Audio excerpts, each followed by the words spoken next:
ubu namaze kwiheba kubwo kwisanga muri Kigali y'ibisenge ibihumbi 721 n'inzugi zirenga miliyoni ntagira aho nugama izuba. Ubu namaze kwiheba kuko mbyukiye arubika maze umuhanda nkawuhata ibirenge, si ukwiruka kibuno mpamaguru, nkanyura kuri benshi, ahazamuka tukazamuka, ahatambika tukahatambika, ahamanuka tukahamanuka. Ubu twese twamaze kwiheba.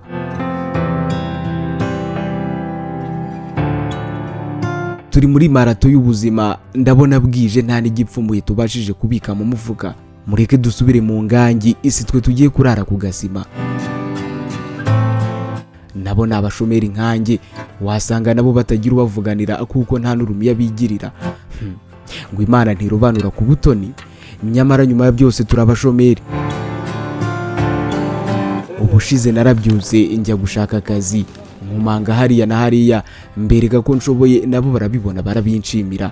Banyaka CV niba ari uwisaba akazi, bambwira ko bazampamagara.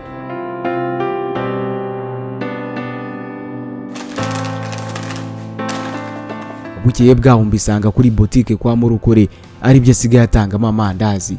Maze kwiheba rwose kuko namaze kubona ko akazi atarakanjye. Ngo Imana ntirobanura ku butoni, nyamara nyuma ya byose turabashomeri.